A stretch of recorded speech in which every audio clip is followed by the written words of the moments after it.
Iya, yang saya hormati Bapak Gubernur Jawa Barat yang diwakili oleh Pak Kadisdi, yang kami hormati Bapak Rektor Universitas Pasundan, Prof. Edi Yusuf, yang kami hormati Bapak Dekan Fakultas Ekonomi dan Bisnis Unpas, Dr.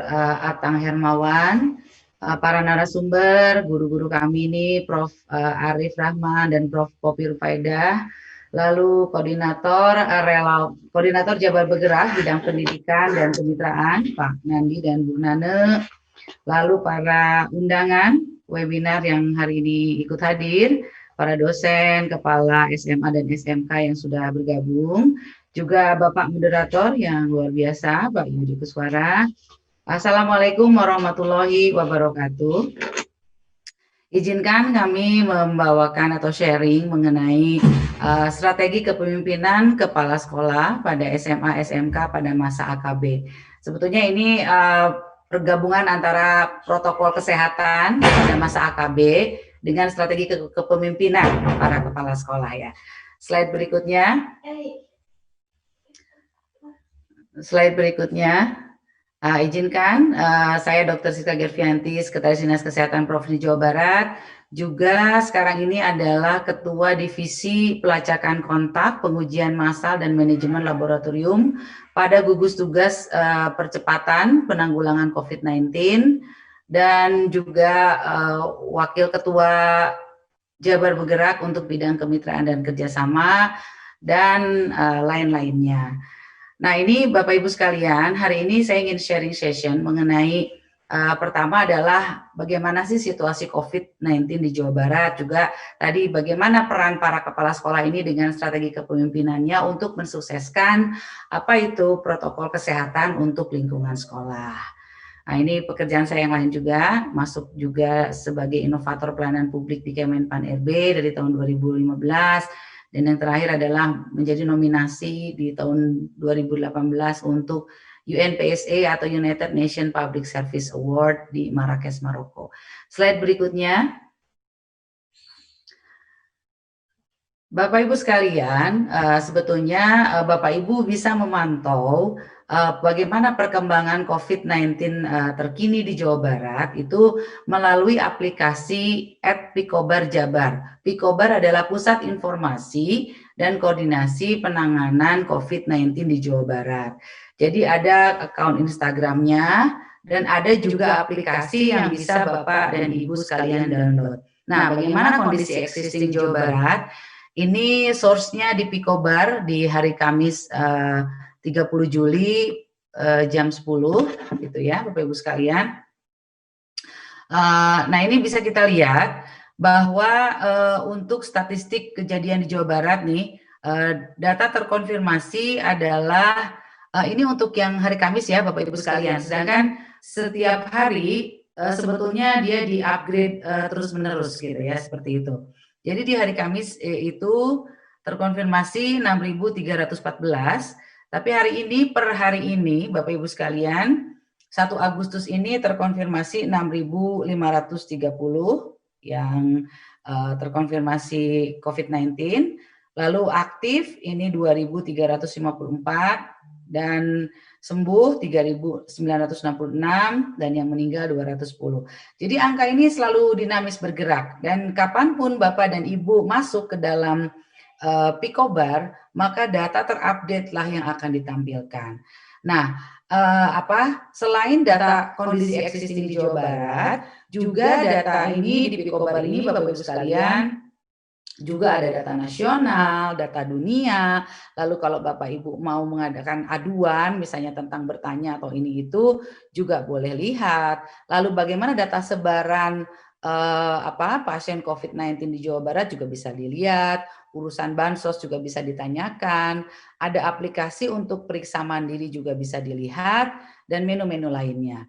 Juga ada total pemeriksaan untuk COVID-19 test. Ada sampai dengan hari ini kami laporkan sudah ada 367.716 pemeriksaan, yang di dalamnya jumlah ada 2, rapid test dan PCR. Kalau untuk jumlah rapid test 246.964 pemeriksaan dengan hasil reaktif 5.780, dan untuk PCR sebanyak 120.752 dengan hasil positif 6.912 sampel.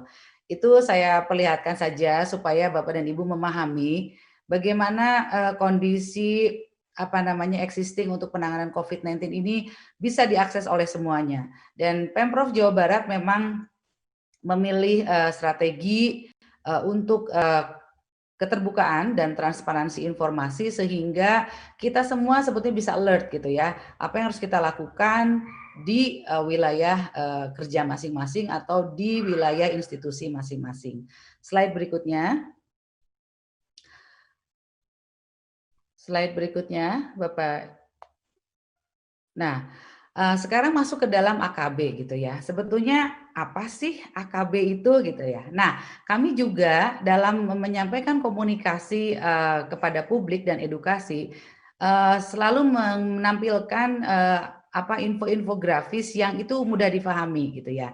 Nah, jadi AKB itu sebetulnya untuk memaknai new normal. Kenapa new normal ini kami tidak gunakan secara secara resmi, karena pada saat orang berpikir new normal itu jadi normal lagi deh seperti dulu gitu ya. Padahal kan berbeda sekali antara normal sekarang dengan normal yang dulu gitu ya. Hingga akhirnya Pemprov Jabar menggunakan istilah adaptasi kebiasaan baru untuk memaknai new normal. Apa sih adaptasi kebiasaan baru ini? Jadi ada 3 protokol gitu ya yang harus dilakukan. Adalah pertama memakai masker, yang kedua sering mencuci tangan, yang ketiga adalah menjaga jarak. Nah, jadi penerapan adaptasi kebiasaan baru ini tentu saja sudah dilakukan oleh kita semua. Dan tadi ini Pak Gubernur biasanya langsung memberikan contoh gitu ya. Jalan-jalan, lalu pada saat bagi-bagi masker, melihat warga ada yang tidak pakai masker, biasanya langsung memberikan masker. Dan ini misalnya di tempat-tempat ibadah, kita juga adaptasi kebiasaan itu baru itu membuat jarak-jarak pada saat orang akan beribadah di masjid. Jadi ada 3 poinnya di AKB ini. Pertama adalah memakai masker, kedua adalah mencuci tangan, yang ketiga adalah menjaga jarak. Slide berikutnya. Nah, saya combine saja dengan strategi kepemimpinan kepala SMA dan SMK ini bagaimana gitu ya untuk menanamkan protokol kesehatan ini supaya dijalankan di sekolah masing-masing. Seperti kita ketahui, tokoh kita bersama adalah Ki Hajar Dewantara. Beliau ada 3 hal yang sebelumnya. Ada 3 hal. Sebelumnya jangan maju. Nah, ini ada 3 hal yang dititipkan oleh beliau untuk strategi kepemimpinan kita. Yang pertama adalah Ingarso Sungtulodo, Ingmadio Mangunkarso, dan Tuturi Handayani. Ingarso Sungtulodo adalah slide berikutnya. Bagaimana kita memberikan role model. Ini para kepala sekolah ini adalah role model di sekolahnya masing-masing. Lalu yang kedua, Ingmadio Mangunkarso adalah berdiri di dalam pasukan. Jadi tidak tunjuk tangan, tetapi langsung turun tangan. Yang ketiga, Tuturi Handayani tentu saja melihat dan mengawasi bagaimana pelaksanaan protokol kesehatan. Sebelumnya. Nah, ini. Nah, bagaimana penerapan atau strategi kepemimpinan para kepala sekolah ini dalam AKB? Jadi yang pertama adalah pada saat Ingarso Sungtulodo. Nah, ini kepala sekolah harus menjadi betul-betul role model untuk menerapkan 3M tadi di sekolah. Mencuci tangan, menggunakan masker, dan menjaga jarak. Jadi beban memang betul ada di para kepala sekolah, karena walau bagaimanapun Bapak dan Ibu yang menjadi kepala sekolah adalah ikon gitu ya untuk sekolahnya masing-masing. Bagaimana para siswa ini tadi setelah seperti yang disampaikan oleh Prof. Arief akan menilai gitu. Wah, ini mah kepala sekolahnya keren nih gitu ya. Jadi pakai masker, lalu mencontohkan cuci tangan dan menjaga jarak. Jadi nomor 1 adalah menjadi role model. Slide berikutnya. Nah, bagaimana untuk yang kedua nih? Yang kedua adalah adaptasi kebiasaan baru untuk diri sendiri dulu. Ada slide-nya? Ke atas lagi, ke atas. Apa yang ini? Ke atas lagi, Pak. Sebelumnya.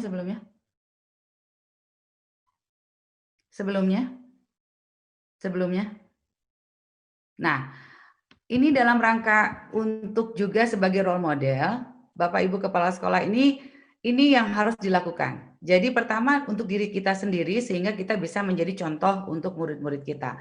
Bagaimana Bapak dan Ibu sekalian, ini bersiap berangkat kerja. Tadi berarti pertama pakai masker dan bawa hand sanitizer atau sabun cuci tangan di tasnya masing-masing. Lalu yang kedua, nih, menghindarkan memakai perhiasan, jam tangan dan aksesoris. Nah, biasanya kalau ibu-ibu kan seneng ya gitu ya, pakai cincin, pakai ini segala macam. Nah, mungkin mulai sekarang rada dikurangi saja. Lalu yang ketiga, untuk yang tidak berhijab mungkin ikat rambut gitu ya. Yang keempat, pastikan diri kita sendiri dalam keadaan sehat. Jadi, Bapak dan Ibu Kepala Sekolah kalau nggak sehat, mending jangan pergi ke sekolah gitu. Kenapa? Karena kita meminimalisir kita memberikan penularan atau kita mendapatkan penularan. Yang kedua pada saat berjalan gitu ya untuk ke sekolah, apakah menggunakan transportasi umum dan di ruang publik, ini beberapa hal yang harus dipatuhi. Lalu pada saat memasuki kantor, pertama cek suhu dulu. Nah, di pintu masuk nanti mungkin tambahan untuk Bapak Kepala Sekolah, mungkin ada cek suhu tubuh di pintu masuk nih oleh misalnya security atau apa. Lalu tadi membiasakan untuk tidak berjabat tangan. Jadi salamnya salam Sunda saja seperti yang sudah disampaikan oleh Pak Gubernur biasanya. Lalu tadi menghimbau untuk cuci tangan pakai sabun. Jadi di depan sebelum masuk itu ada tempat untuk cuci tangan gitu ya. Lalu gunakan alat tulis kantor milik pribadi supaya juga kita lebih disiplin. Nah, untuk salam gunakan siku aja gitu ya. Juga gunakan siku untuk buka pintu dan tekan pintu lift misalnya. Lalu diminimalisir rapat tatap muka dan selalu gunakan virtual. Lalu tadi sementara tidak pakai absen fingerprint, kalau ada sekolah yang pakai absen fingerprint, lebih baik manual dulu atau misalnya pakai aplikasi. Biasanya sekarang kalau di Pemprov Jabar pakai TRK, jadi nggak ada masalah. Lalu membuat alternatif jam dan tempat bekerja yang bisa di rumah. Nah, ini juga sudah ada surat edarannya bahwa yang di atas 50 tahun, ibu hamil dan ibu menyusui, itu lebih baik WFH saja. Yang masuk adalah yang di luar itu juga digilir. Lalu rutin membersihkan meja kerja dengan disinfektan. Nah, kalau dulu mungkin cleaning service ini mengelap saja, kalau sekarang tambahkan dengan cairan disinfektan. Nah, jangan lupa saat meninggalkan kantor, Bapak Ibu Kepala Sekolah adalah tadi ganti pakaian dan sepatu yang digunakan saat bekerja dengan yang baru dibawa dari rumah supaya diganti gitu ya. Masukkan pakaian yang kotor ke goodie bag, lalu cuci tangan setelah merapikan, dan pada saat memasuki rumah Bapak Ibu sekalian, nah ganti alas kaki langsung ya, lalu cuci tangan, lalu bersihkan baju yang tadi, dan langsung mandi sebelum bertemu dengan keluarga kita tercinta. Nah, ini yang harus dipatuhi dulu nih oleh Bapak Ibu Kepala Sekolah sebagai role model. Ada beberapa hal yang harus diterapkan untuk diri sendiri dulu. Slide berikutnya. Nah, bagaimana upaya preventif Pemprov Jabar nih untuk mendukung sekolah gitu ya? Nah, mungkin Bapak Ibu bisa cek di beberapa berita bahwa Pak Gubernur memang sudah mengizinkan ada beberapa sekolah yang sudah boleh luring gitu ya atau offline. Tetapi syaratnya memang ada di zona yang hijau. Misalnya gini, dari 627 kecamatan di Jawa Barat, memang kami sudah petakan ada sekitar 247 kecamatan yang dari awal pandemi sampai sekarang memang tidak pernah ada pasien positif. Nah, itu mungkin yang akan kita buka terlebih dahulu di 247 kecamatan ini. Tetapi syaratnya ada. Pertama memang Pemprov Jabar akan mewajibkan gurunya untuk dites swab gitu ya. Tapi kami akan memfasilitasi itu dan kita sudah mendata sekitar 5.000-an guru gitu ya yang akan kita swab terlebih dahulu. Nah, supaya nanti bisa dilakukan di pembelajarannya di sekolah secara luring gitu atau secara offline. Nah, ini juga beberapa berita-berita yang terkait dengan bagaimana upaya kami semua untuk akan membuka gitu ya dalam tahapan simulasi terlebih dahulu. Mengapa? Karena kita tadi kalau kita tidak preventifnya tidak cukup kuat, kita akan takut bahwa sekolah ini menjadi klaster berikutnya karena sekolah ini kan besar sekali gitu ya, seperti itu. Baik sivitas gurunya, baik muridnya, nanti keluarga terkait apa namanya orang tua murid dan lain-lain. Slide berikutnya. Nah, yang kedua adalah slide berikutnya. Nah, yang kedua adalah Ingmadio Mangunkarso. Nah, bagaimana sebagai pemimpin, Bapak dan Ibu Kepala Sekolah ini turun tangan, bukan tunjuk tangan. Jadi memastikan bagaimana di kelas ini dirapikan jaraknya, bagaimana keamanan untuk muridnya, bagaimana menyiapkan tadi ya dari mulai pintu masuk sampai pembelajaran lalu pulang kembali, bagaimana penjadwalannya, apakah di rolling kelasnya dan lain-lain. Kami harapkan Bapak Kepala Sekolah dan Ibu Kepala Sekolah ini turun tangan langsung dalam setiap pentahapan kegiatan untuk belajar mengajar secara luring. Slide berikutnya. Nah, di adaptasi kebiasaan baru ini tentu banyak hal yang harus dilakukan di berbagai instansi gitu ya. Nah, sekarang kita akan sharing apa yang harus dilakukan di sarana pendidikan atau sekolah. Slide berikutnya. Nah, kita ada beberapa infografis yang bisa Bapak dan Ibu bisa lihat juga di akun Instagram, baik itu @humasjabar, @dinkesjabar, @pikobarjabar, @jabarsaberhoax dan lain-lain. Nah, mungkin ini beberapa infografis, misalnya nuju AKB kedah kumaha, upami nuju tedamang di damelna di bumi wae. Nuju AKB kedah kumaha, kamamana kedah mekel hand sanitizer. Slide berikutnya. Lalu tadi sering ngawasu panangan, iraha ngawasu panangan. Nah, di situ kapan disebutkan kapan kita harus cuci tangan dan lain-lain. Lalu misalnya upami kemana-mana kedah nganggo masker dan lain-lain. Slide berikutnya. Nah, terus mandi upami mulih ka bumi. Nah, ini jangan lupa Bapak Ibu sekalian. Ini yang kadang kita suka lupa sebagai orang tua. Karena dari 300 sekian pasien anak-anak yang ada di Jawa Barat yang terkena COVID-19, itu penularannya lewat orang tua kebanyakan. Mengapa? Karena orang tua ini kan masih pergi mencari nafkah keluar. Nah, pada saat pulang lupa, belum mandi, belum bebersih, sudah peluk anaknya, sudah cium anaknya dan lain-lain. Nah, ini juga sama untuk di kendaraan umum, kita juga harus jaga jarak. Slide berikutnya. Nah, bagaimana protokol penanganan COVID-19 di sekolah? Nah, Bapak Ibu sekalian, ada beberapa hal yang ini menjadi catatan kita semua ya untuk bagaimana kita bisa memutus rantai penularan COVID-19 di sekolah, karena ini sangat penting sekali. Yang pertama adalah koordinasi dengan Dinas Kesehatan setempat dalam menghadapi COVID-19. Nah, kepala sekolah ini kan biasanya sudah ada program yang namanya UKS atau Usaha Kesehatan Sekolah. Nah, sebetulnya itu di refresh kembali dan berkoordinasi dengan, kalau di level kecamatan mungkin dengan puskesmas ya Bapak Ibu sekalian, kalau di level kabupaten kota dengan Dinas Kesehatan kabupaten kota, dan untuk level provinsi dengan kami di Dinas Kesehatan Provinsi Jawa Barat. Nah, koordinasi dulu pada saat Bapak dan Ibu akan membuka sekolahnya, sehingga Dinas Kesehatan juga akan memantau dan mengiringi gitu ya, tadi memberikan misalnya beberapa bantuan lah terkait misalnya kalau Bapak dan Ibu tidak bisa menyiapkan, misalnya untuk disinfektan dan lain-lain, mungkin Bapak dan Ibu bisa meminta ke Dinas Pendidikan. Lalu koordinasi jika terdapat ketidakhadiran dalam jumlah besar di sekolah.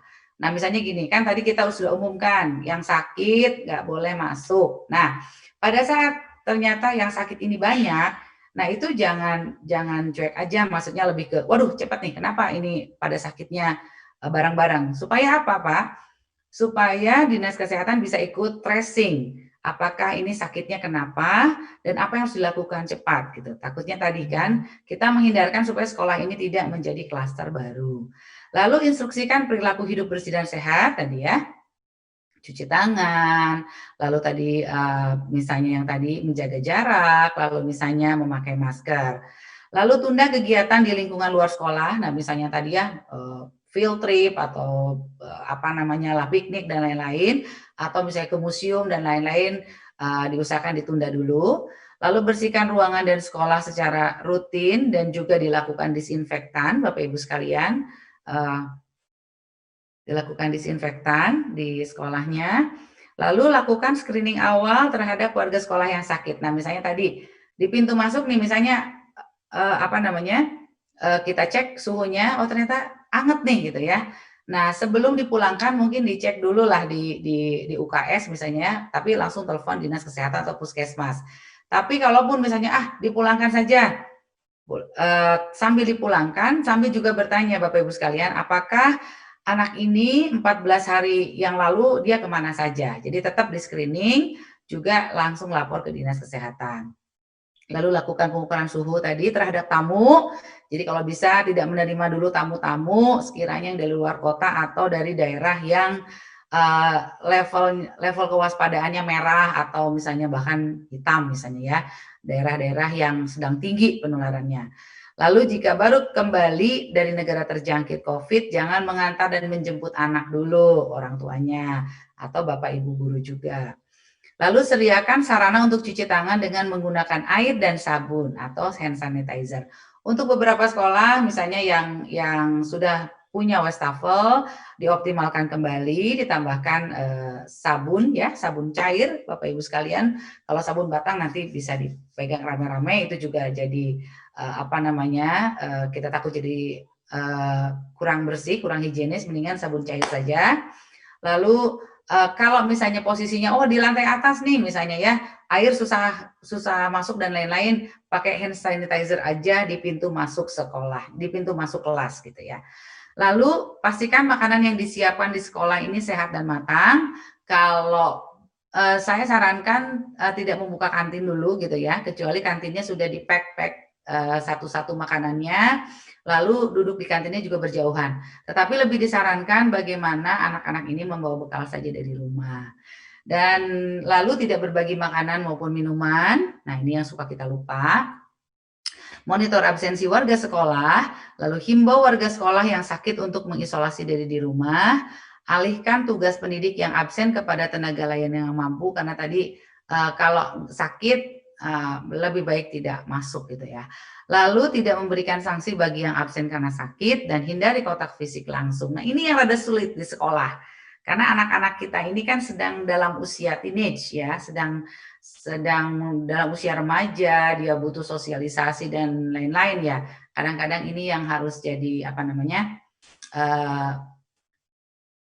kita lebih waspada. Dan tadi kan Bapak dan Ibu mungkin ada PMR ya, pasukan PMR, Palang Merah Remaja, atau misalnya di UKS juga ada kader-kader UKS-nya. Nah, ini mungkin ditugaskan saja untuk jadi Satgas COVID lah atau apa seperti itu ya. Slide berikutnya.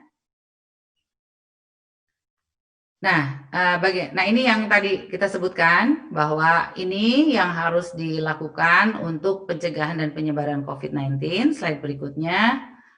Bagaimana di sekolah? Tadi sudah saya share tadi kepada Bapak dan Ibu sekalian. Ini infografisnya. Jadi nanti boleh di print di sekolah lalu ditempelkan di beberapa sudut supaya kita semua juga bisa ikut membaca di sekolah. Slide berikutnya. Nah, ini untuk sekolah-sekolah SMA atau SMK yang punya boarding school, nah ini juga harus menyiapkan beberapa hal. Selain yang tadi ya, cek suhu, cuci tangan, pakai masker, dan lain-lain, juga tadi membersihkan fasilitas dengan disinfektan. Mengapa? Karena tadi pada saat COVID-19 ini penyakit berkerumun ya, karena si virusnya ini dipindahkan oleh orang, maka kita harus menjaga supaya orang-orang ini tidak berkerumun dalam jumlah besar.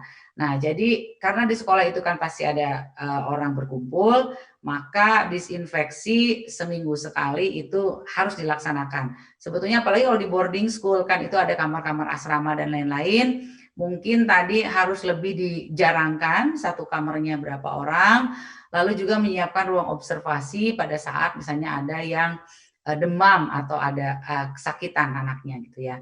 Nah, tadi juga ada hubungi layanan kesehatan 119 bila ada gejala untuk anak-anak kita, seperti itu.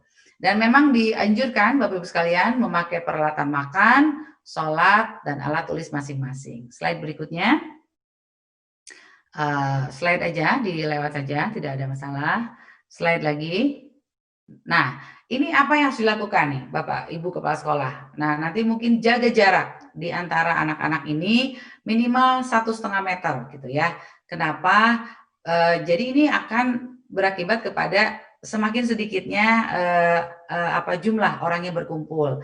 Jadi mungkin nanti pembelajarannya mungkin diatur oleh Bapak Ibu Kepala Sekolah, misalnya bergantian ya, kelas 1 misalnya Senin, Kemis misalnya ya, Selasa, Rabu misalnya, Selasa, Jumat misalnya atau Rabu, Sabtu dan seperti apa pengaturannya.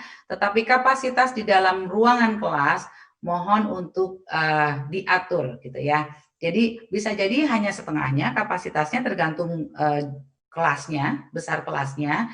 Jadi yang kita harapkan adalah jarak dari setiap anak ini minimal 1 meter sebetulnya ya, tapi lebih baik lagi kalau misalnya 1,5 meter sebetulnya. Dan tadi kalau bisa ditutupin mika atau apa, atau anak ini kita lengkapi dengan face shield pada saat belajar dan juga tetap pakai masker ya. Jadi ini nanti akan berpengaruh terhadap jadwal sebetulnya dan lain-lain. Slide berikutnya. Nah ini kita juga tahu ada beberapa yang related issue dengan arena pendidikan. Ini adalah area transportasi dan area publik. Karena beberapa anak kita mungkin atau misalnya Bapak Ibu guru juga ada yang memakai kendaraan umum untuk ke sekolah dan lain-lain, maka ini juga harus diperhatikan. Slide berikutnya. Nah, misalnya tadi kalau kita naik kendaraan umum, jaga jarak dan lain-lain. Kalau kita lihat, aduh ini angkotnya sudah penuh misalnya ya, lebih baik kita menghindar dan mencari angkutan umum berikutnya. Slide berikutnya. Nah ini juga, warung makan ini maksudnya kantin yang ada di sekolah. Kalau misalnya tetap insist buka kantin, provider kantinnya atau Bapak Ibu yang jualan di kantin harus diperiksa dulu. Pemeriksaan suhu tubuh, lalu tadi peralatan makannya harus lalu penyajinya harus pakai masker dan sarung tangan, lalu jarak antriannya juga tadi harus diperhatikan, lalu ada tempat cuci tangan dan lain-lain. Tapi memang kami lebih menyarankan untuk membawa makanan sendiri dari rumah dan tidak bertukar makanan pada saat jam makan siang. Slide berikutnya. Nah, ini yang harus diperhatikan oleh Bapak Ibu Kepala Sekolah adalah protokol VDG. V adalah ventilasi. Nah, jadi kalau bisa upayakan ventilasi di ruang-ruang kelas ini betul-betul dibuka gitu ya. Jendelanya dibuka, lalu misalnya tadi sinar matahari masuk, udaranya juga lancar dan lain-lain. Yang kedua adalah durasi. Nah, durasi ini juga diperhatikan Bapak Ibu sekalian. Misalnya yang tadinya 1 jam pelajaran itu misalnya 45 menit misalnya ya. Nah, mungkin bisa diperpendek ya dan seperti apa gitu sehingga durasi dari setiap pertemuan itu tidak terlalu panjang. Lalu jarak Bapak Ibu sekalian ini juga harus diatur apalagi di kelas. Jadi protokol VDG ini harus dipatuhi sekali, ventilasi, durasi, dan jarak. Slide berikutnya. Nah, yang ketiga adalah tadi, tuturi handayani. Bagaimana penerapannya dalam kehidupan persekolahan ini, berarti kita harus memantau terus-menerus nih. Dari belakang Bapak Ibu Kepala Sekolah ini harus terus melihat bagaimana pelaksanaan protokol kesehatan ini dijalankan tidak.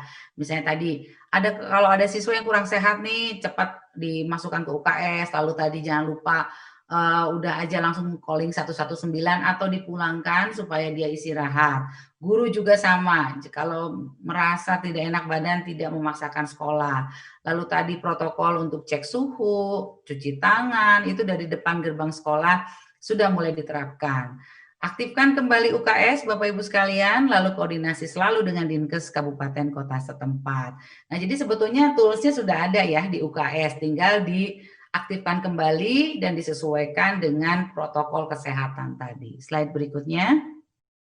Nah, ini yang saya ingin sebetulnya tekankan kembali gitu ya kepada Bapak dan Ibu sekalian. Tadi kita sudah lihat gitu ya bagaimana Pemprov Jabar upaya preventif untuk sekolah seperti apa. Lalu Bapak dan Ibu bisa mengecek bagaimana kondisi terkini COVID-19 di Jawa Barat juga lewat Pikobar.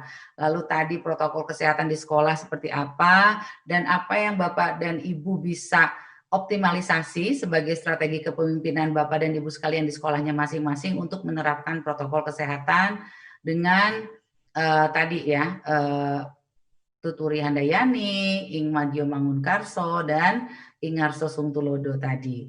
Nah, tapi saya ingin memberikan warning sekali lagi. Nah, ini biasanya yang kita suka rada-rada abai gitu ya. Nah, makanya kenapa COVID-19 ini sangat menyebar. Misalnya gini, pada saat kita di depan udah protokol kesehatannya udah oke banget, udah ketat banget. Pada saat istirahat, nah ini suka ada beberapa hal, misalnya, mereka teman kerja saya nih, sehingga aman untuk berdekatan dan berbicara tanpa menggunakan masker. Nggak boleh ya, Bapak Ibu sekalian, tetap aja kita tidak tahu Bapak dan Ibu guru lain itu dari rumah ke sekolah ini kemana lagi, kan kita tidak paham ya. Lalu mereka teman dekat dan sahabat saya sehingga aman untuk tidak memakai masker, nggak boleh. Jadi semua harus tetap pakai masker. Mereka keluarga saya sehingga aman untuk saling mengunjungi, berkumpul bersama dan mengabaikan protokol kesehatan, nggak boleh. Karena tadi kita tidak tahu tracking mereka dalam 14 hari ini kemana saja. Lalu saya ingin olahraga beramai-ramai dengan masyarakat luas, pasti aman karena saya pakai masker dan bawa hand sanitizer serta lokasi di area terbuka. Nah, ini COVID-19 ini menular lewat droplet Bapak Ibu sekalian. Jadi sebetulnya hindarkan olahraga beramai-ramai karena gini, pada saat ada orang yang bicara atau berteriak atau bersin atau batuk di ruang publik nggak pakai masker, nah itu dropletnya akan menyebar. Nah ini yang kita takutkan menjadi sumber penularan. Lalu ada saya muda dan sehat, tidak punya penyakit bawaan, imunitas saya tinggi dan pasti tidak akan tertular dan jatuh sakit, itu juga hindarkan. Meskipun tetap kita memang harus pede, harus happy karena kebahagiaan itu juga membuat imunitas kita meningkat, tetapi tetap harus pakai masker, cuci tangan dan jaga jarak ya. Lalu saya sehat dan tidak punya gejala COVID-19 sehingga saya bebas beraktivitas, tidak menggunakan masker dan menggunakan protokol kesehatan, itu juga diwaspadai ya. Jadi jangan melakukan kesalahan-kesalahan di atas, tetap menggunakan masker dengan betul, tetap selalu patuhi protokol kesehatan, apalagi di sekolah ini kita betul-betul mengumpulkan massa gitu ya, mengumpulkan kerumunan gitu ya. Hindari pertemuan berkelompok bersama orang yang tidak serumah dan atau tidak esensial, tidak dikenal sama Ibu Bapak Ibu sekalian. Selamatkan diri Anda, keluarga Anda, dan masyarakat di sekitar Anda. Jadilah orang yang bertanggung jawab. Jadi prinsipnya adalah nomor 1, kita tidak tertular. Prinsip nomor 2 adalah kita tidak menularkan. Nah, goals-nya apa Bapak Ibu sekalian? Slide berikutnya. Nah, dengan kita menerapkan protokol kesehatan yang ketat di sekolah, lalu misalnya Bapak Ibu dengan strategi kepemimpinan bisa membuat branding sekolah Bapak dan Ibu sebagai sekolah yang sehat, sekolah yang aman, dengan protokol kesehatan yang luar biasa, maka target goals-nya buat kita semua adalah sekolah ini menjadi aman dan sehat di era AKB gitu ya. Jadi tadi mungkin kita tidak jadi worry gitu anak-anak kita ke sekolah dan lain-lain karena Bapak dan Ibu kepala sekolah ini bisa memberikan garansi gitu ya bahwa sekolah Bapak dan Ibu mematuhi protokol kesehatan dengan disiplin, lalu Bapak dan Ibu sebagai role model juga mengerjakan apa yang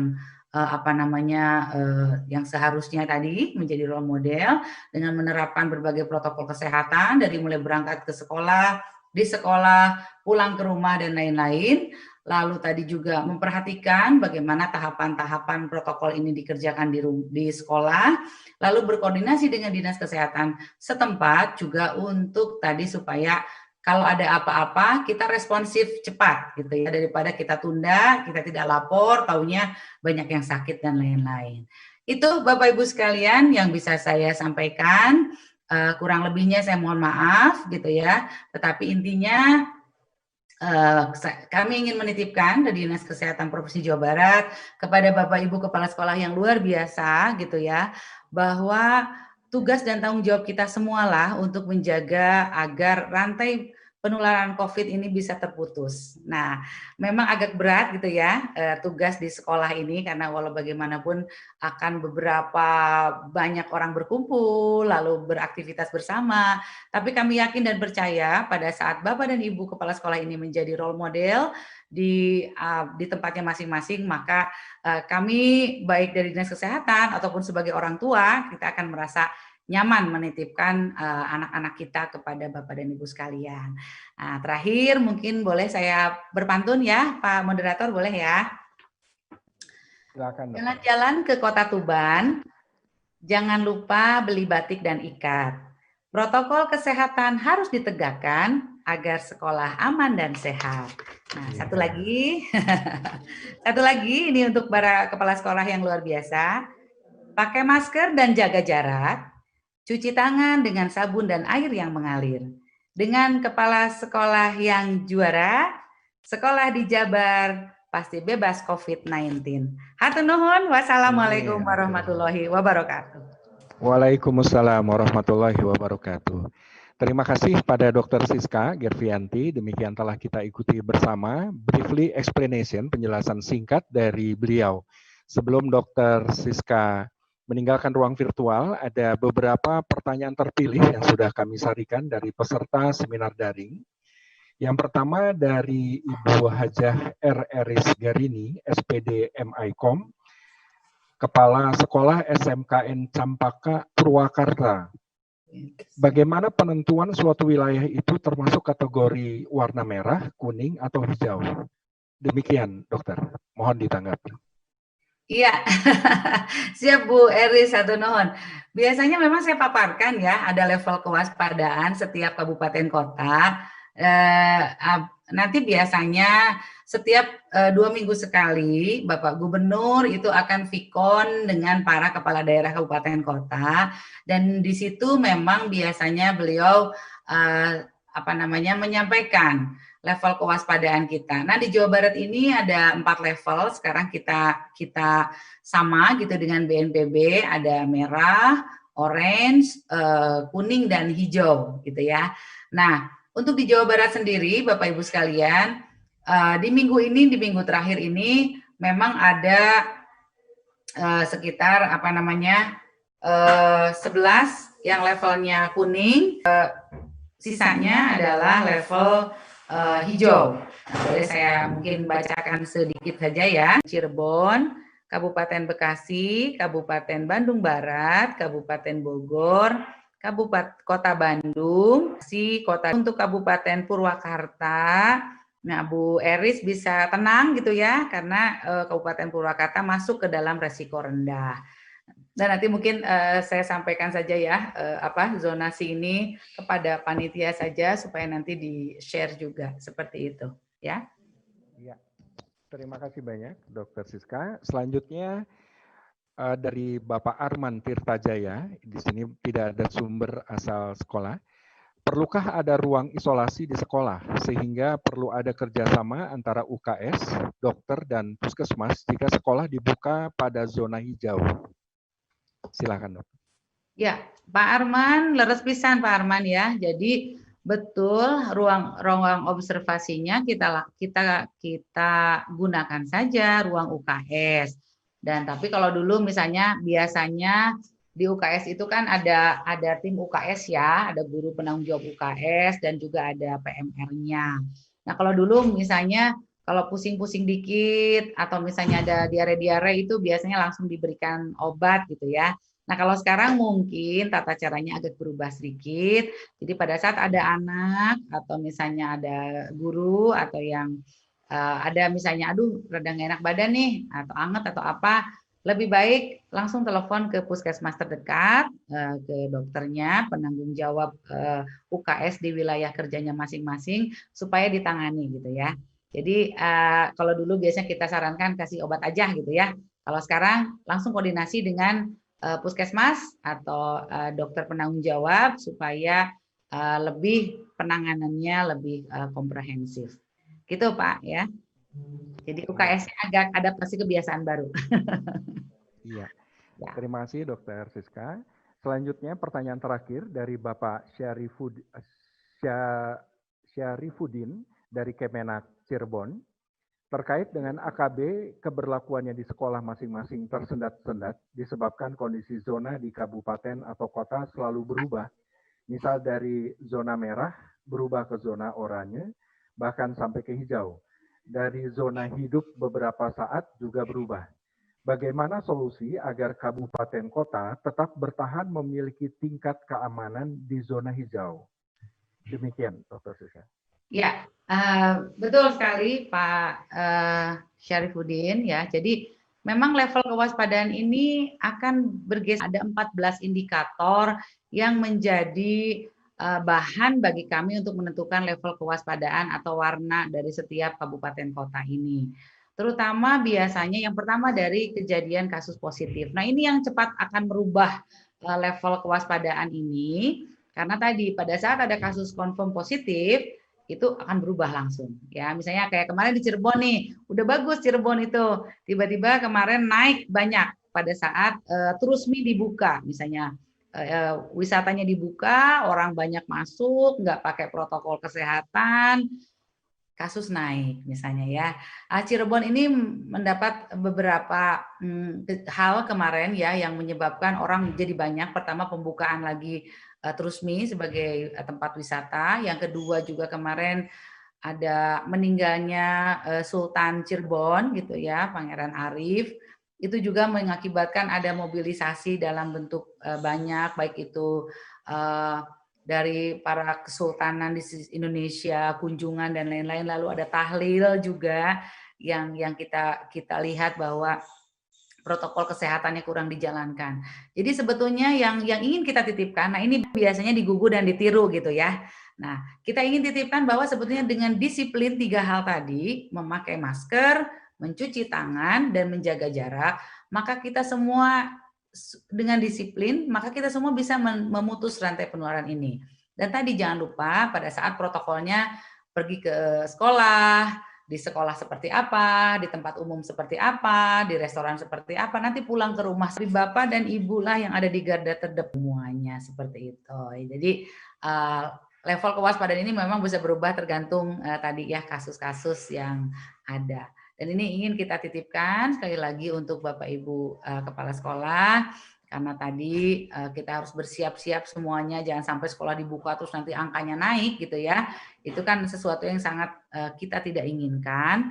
Makanya kami Pemprov Jabar tadi ingin mengetes dulu nih para kepala sekolah dan gurunya, di swab dulu. Kita pastikan seluruh pendidik kita dalam keadaan sehat dulu gitu ya untuk memulai pengajaran. Lalu yang kedua, protokol kesehatannya ditegakkan di sekolah sehingga tidak ada rantai penularan yang ini. Nanti juga anak-anaknya kita akan random sampling Bapak Ibu sekalian. Kenapa? Walau bagaimanapun kita tidak tahu anak ini kan dia bergaul di mana selain di sekolah dan di rumah gitu kan. In between-nya ini yang ingin kita perhatikan. Dan tapi tadi koordinasi dari para kepala sekolah ini juga harus terus dibina dengan Dinas Kesehatan, dengan Puskesmas dan lain-lain. Apalagi kalau UKS ini kan memang SKB 4 Menteri ya, Mendagri, Menkes, Kemenag, juga satu lagi Kementerian Pendidikan. Jadi saya pikir kita upayakan UKS ini kita tingkatkan lagi, tapi sekarang skupnya mungkin lebih ke arah mencegah penularan atau memutus rantai penularan COVID-19. Ya. Baik, terima kasih Dr.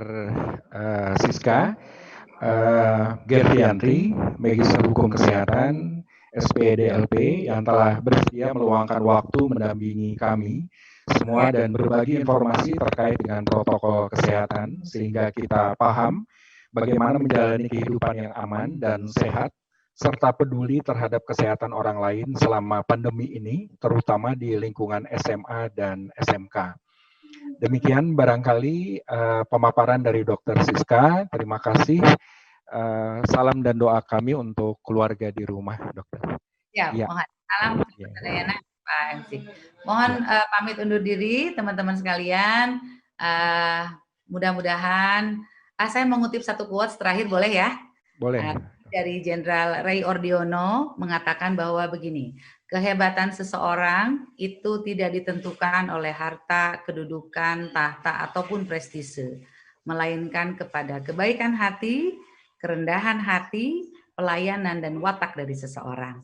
Nah, jadi untuk para kepala sekolah yang paling cetar sedunia gitu ya, kami titipkan, mari kita menjadi orang-orang yang hebat dengan tadi strategi kepemimpinan selama di era AKB ini dan memberikan role model terbaik untuk anak-anak kita semua. Hatur nuhun, wassalamualaikum warahmatullahi wabarakatuh.